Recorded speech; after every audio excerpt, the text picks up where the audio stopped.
से हेत का विवाह हुआ है। हेत भया बीतुत में जाया और बीतुत ने सुके से सुत पाया। हेत का विवाह ना हुआ है भया नामक स्त्री से। समय बीता, हेत राक्षस का विवाह होने के बाद में जब कुछ समय बीता है तो एक पुत्र ने जन्म लिया है जिसका नाम है विद्युत। मंगल हो रहे हैं, सभी सखियां सोहर गा रही हैं कि एक लाल ने जन्म लिया है। धीरे धीरे वो पुत्र भी श्याना हुआ। जब वो पुत्र श्याना हुआ तो उसका विवाह भी किया है। विद्युत ने अपने पुत्र सुकेश का विवाह किया है। जब सुकेश का विवाह किया किसके साथ में कि वेदवती सुकेश की नारी जन्म होती निशुभन बलता।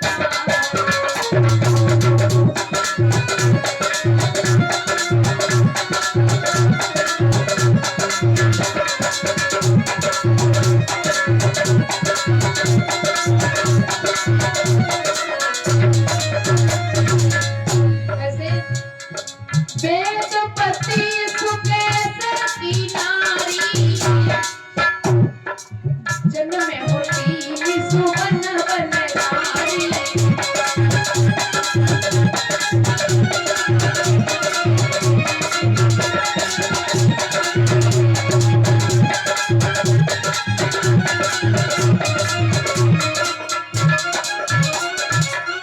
विवाह हुआ है सुकेश का वेदवती के साथ में कि वेदवती सुकेश की नारी और जन्म में होती निशुवन बलकारी।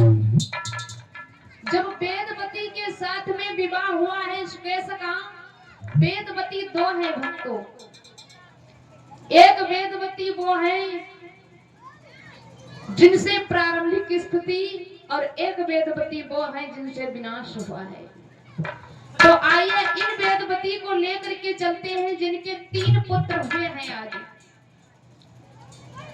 जब सुकेश के यहाँ एक छोड़ 3 पुत्रों ने जन्म लिया तो बहुत प्रसन्न है सुकेश। महलों में बधाइयां बज रही हैं। नामकरण करवाया तो क्या नाम रखा है तीनों पुत्रों का? क्या नाम रखा है?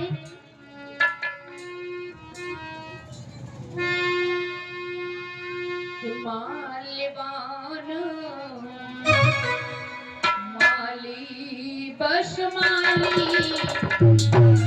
और तीनों बने परम तपस्वी।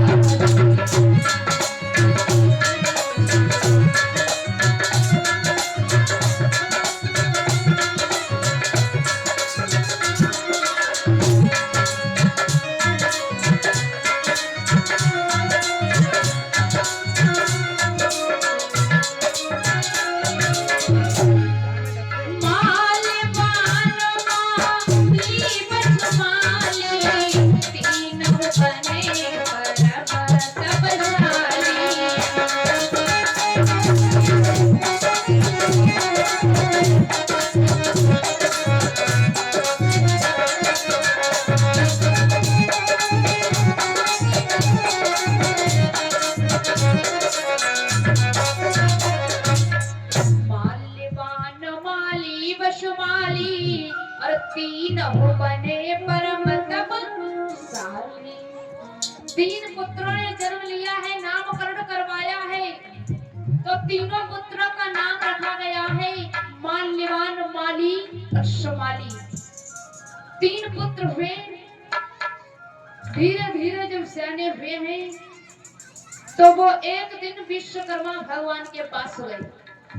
माल्यवान, माली व शमाली विश्वकर्मा भगवान के पास में गए और कहने लगे, है विश्वकर्मा जी, मैं आपके पास आया हूँ, ऐसा करो हमारे लिए एक सुंदर नगर का निर्माण करो जिसमें हम रह सके, जब ये सुना है तो विश्वकर्मा भगवान ने बहुत सुंदर जवाब दिया है माल्यवान माली व शुमाली से। क्या जवाब दिया है कि सुनो कि इंद्र कहे हाँ दिन पर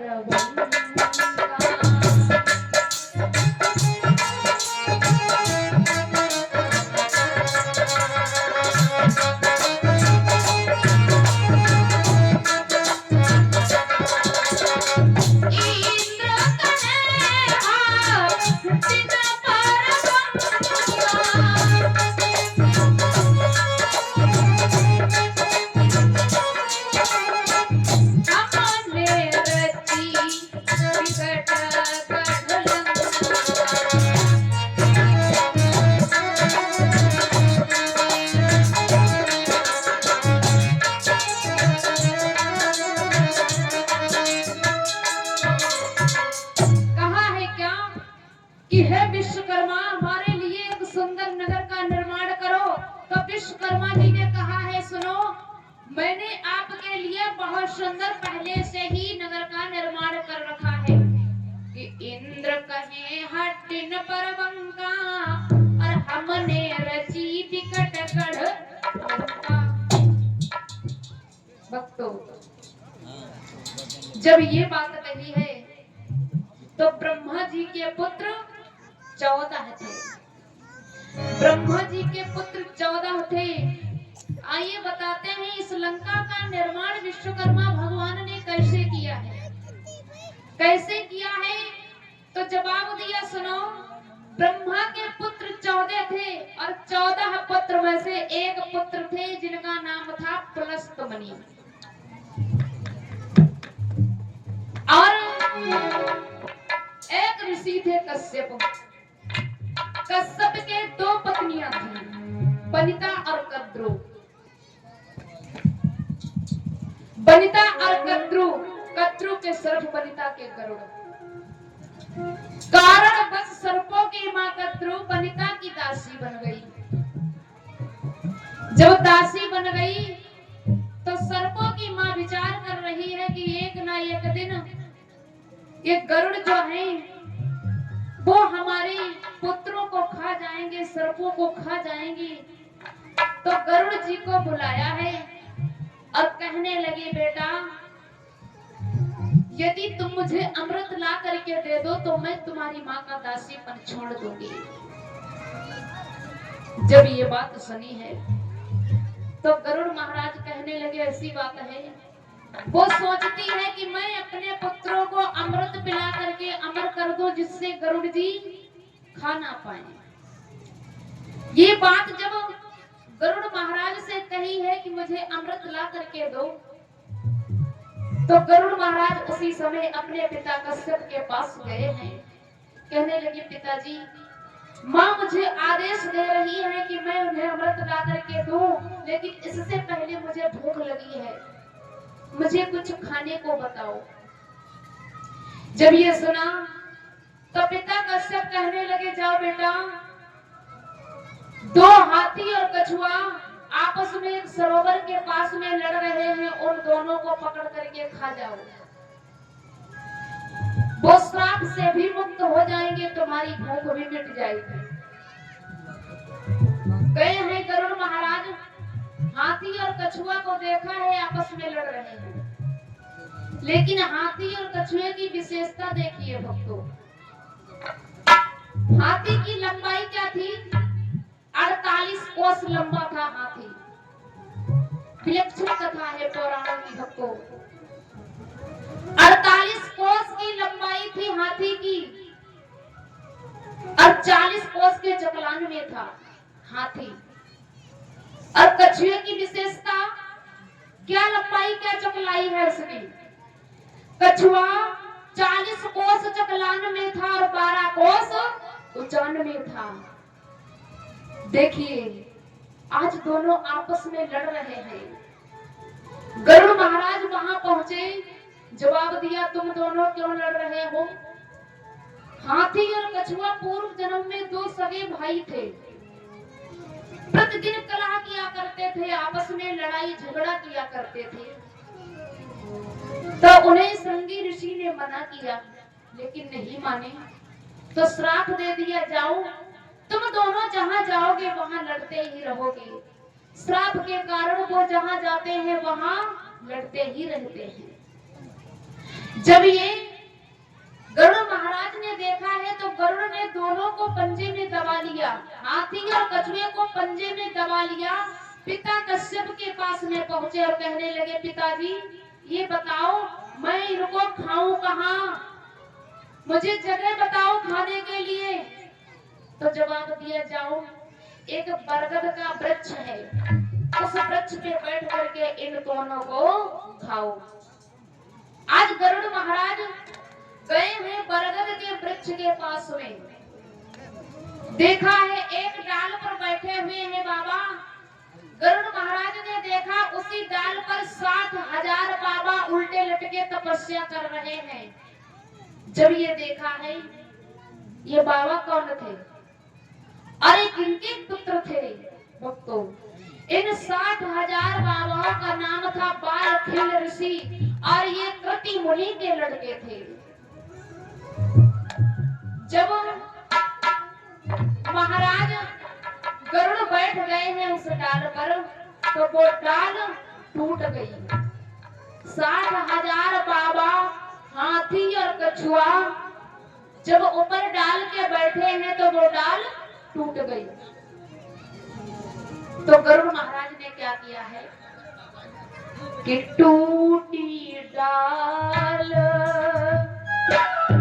गरुड़ दबकाए, लत पत भजत पिता ढींग आए।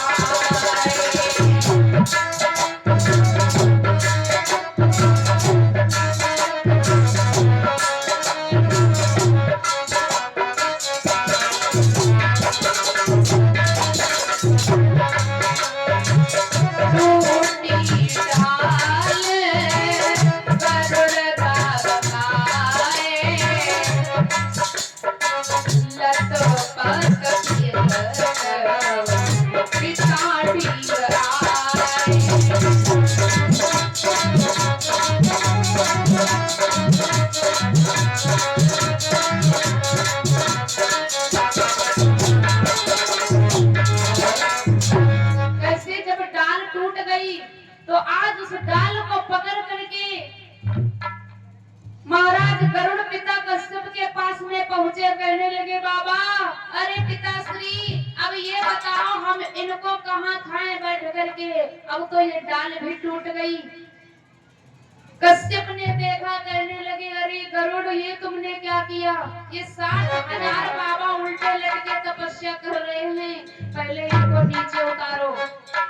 उन बाबाओं को नीचे उतार दिया गरुड़ महाराज ने।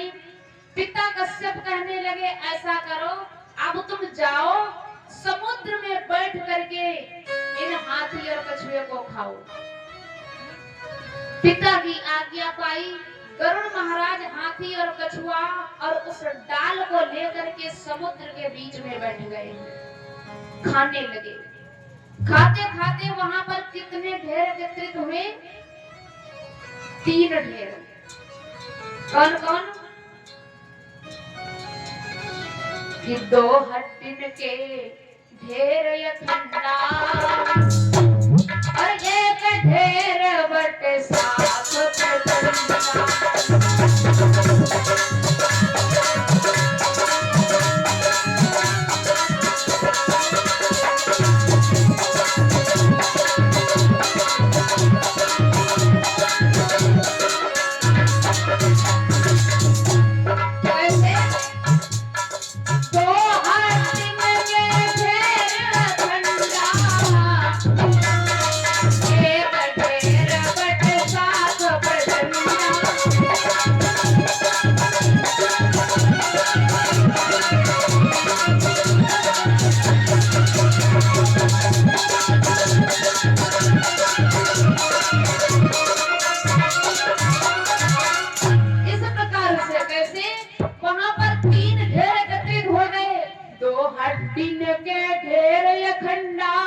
और एक ढेर बट सात प्रचंडा,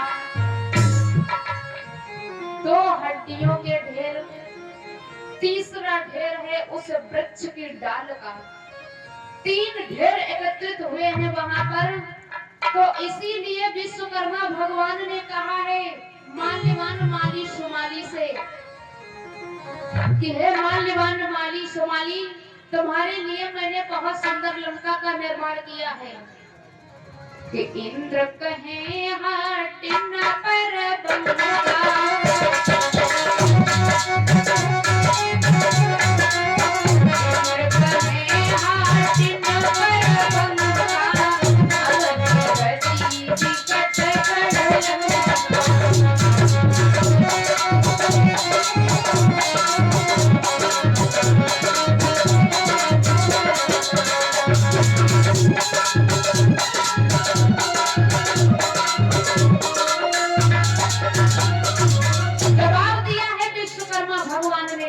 इंद्र कहे हट्टिन पर बंका और हमने रची विकट गढ़ लंका।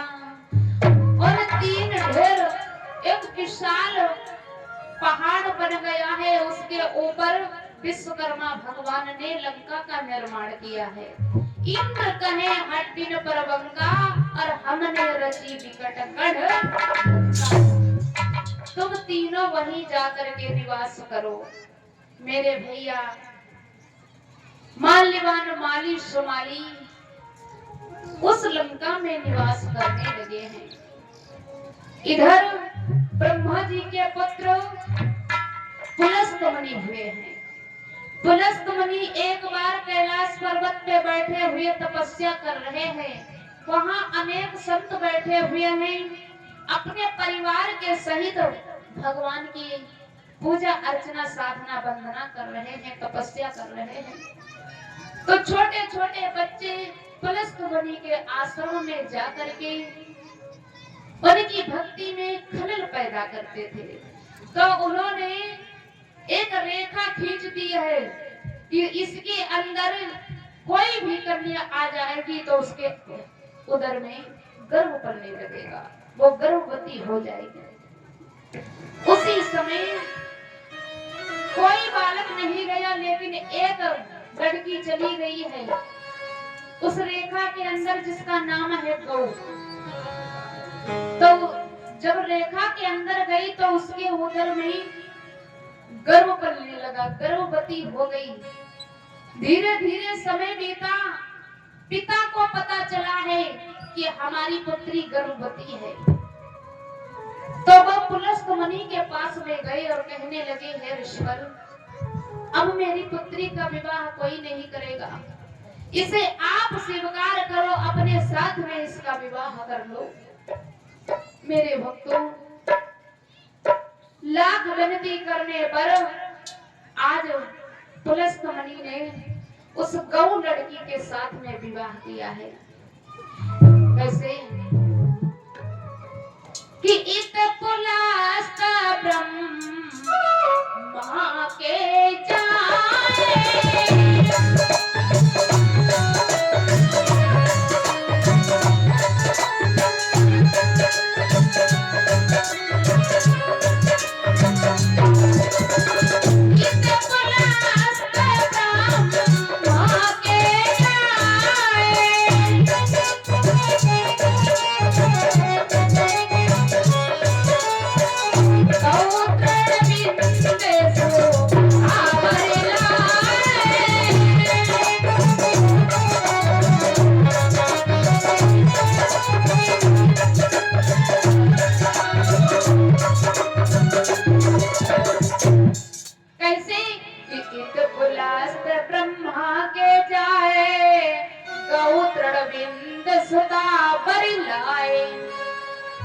ब्रह्मा जी के पुत्र पुलस्त गौ लड़की तृणबिंद की पुत्री का विवाह पुलस्त ने अपने साथ में कर लिया। धीरे धीरे समय बीता। जब समय बीता तो उस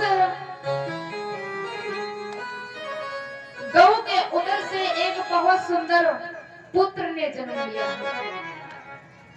जिसका नाम है विश्वश्रवा। विश्वश्रवा ने जब जन्म लिया है, धीरे धीरे समय बीता, वह विश्वश्रवा सियाने हुए। उनका विवाह बहुत सुंदर एक लड़की के साथ में किया गया, जिसका नाम है इडविडा। इडविडा के साथ में विश्वश्रवा का विवाह हुआ है। भरद्वाज की कन्या जाई, सुवन कुबेर इडविडा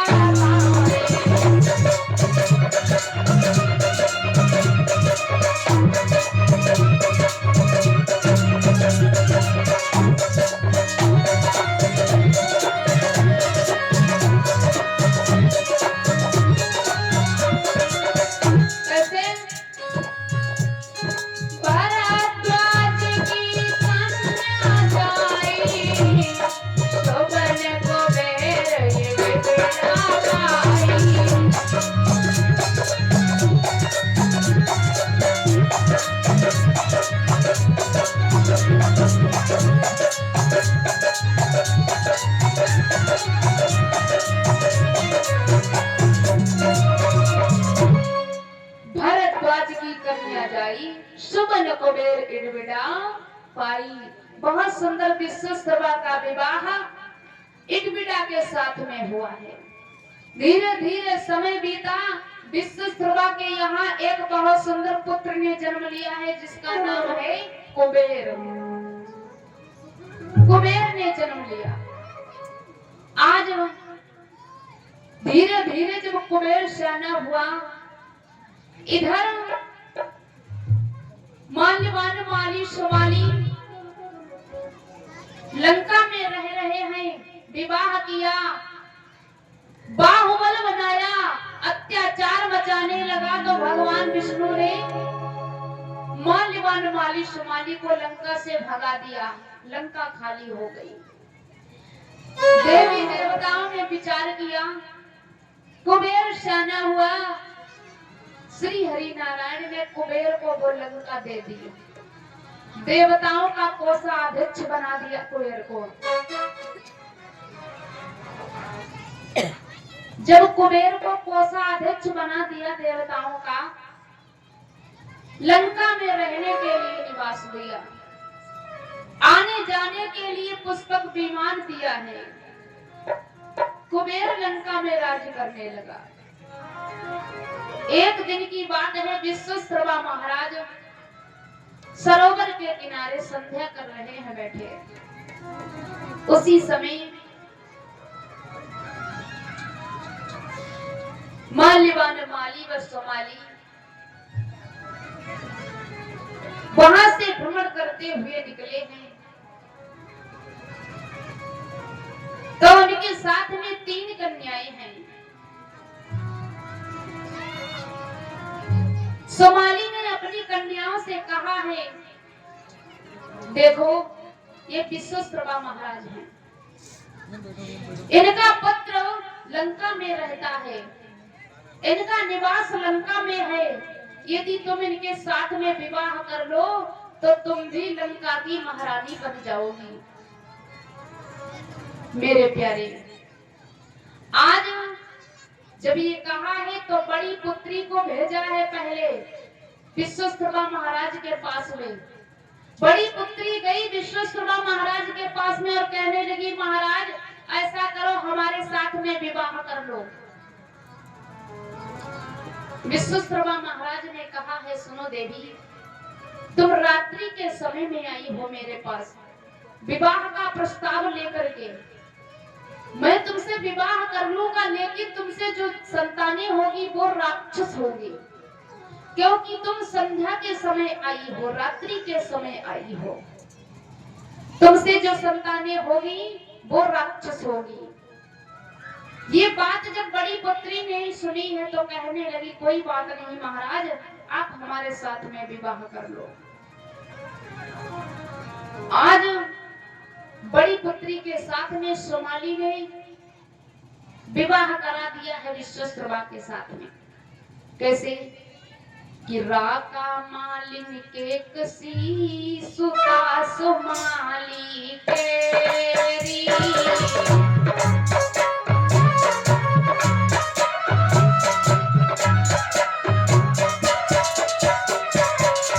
राका मालिन के कसी सुता सुमाली केरी। विश्वस्त्र बारे बरी कोई न सुंदर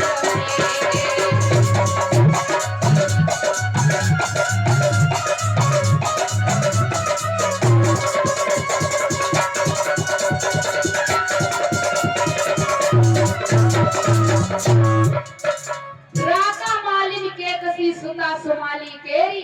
विश्वस्त्रवा ने बरी तीन हो सुंदर हे। सुमाली ने अपनी बड़ी पुत्री केकसी का विवाह विश्वस्त्रवा के साथ में कर दिया। अन्य दो बहनें बची हैं, उनका भी विवाह विश्वस्त्रवा के साथ में ही करा दिया। सुमाली तीनों पुत्रियों का विवाह बड़े धूमधाम से विश्वस्त्रवा महाराज के साथ में करता है। आज तीनों पुत्रियों को अपने घर से विदा कर रहा है, तो तीनों पुत्रियां रो करके बोली है, पिताजी बाबुल दे दो विदा, आज तो प्यार